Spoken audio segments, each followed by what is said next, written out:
Ano kaya ang mga katanungan when it comes sa Christian giving that needs to be answered? Kasi ang dami.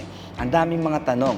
Maaaring tayo ay uninformed, tayo ay misinformed, o kaya tayo din ay confused, o maaaring we're double-minded lang, we're searching for answers. Let me introduce you sa gagawing teaching videos about Christian giving.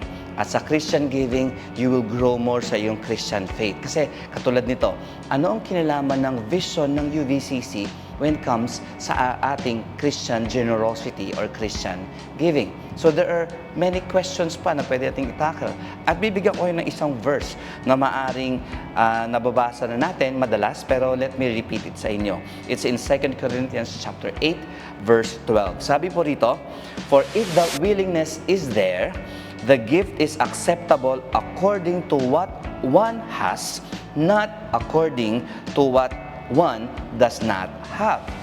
So isang verse iyan, pero pag chinek mo yung context, you will find so many questions na sasagutin din ng chapter na ito. Isa pang question, anong kinalaman ng New Testament, itong panahon natin, sa panahon ng Old Testament? Meron bang kinalaman? Meron bang progression? Meron bang tinatawag na connection ang Christian giving when it comes sa Old Testament?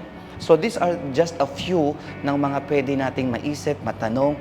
Pero kapatid, by God's grace, we know na pag venture natin ito, sinamahan niyo tayo sa journey na ito, you will grow more and you will appreciate God more when it comes sa Christian giving and Christian generosity. So join sa series ng videos nito, and this is just for a start. See you on the next video.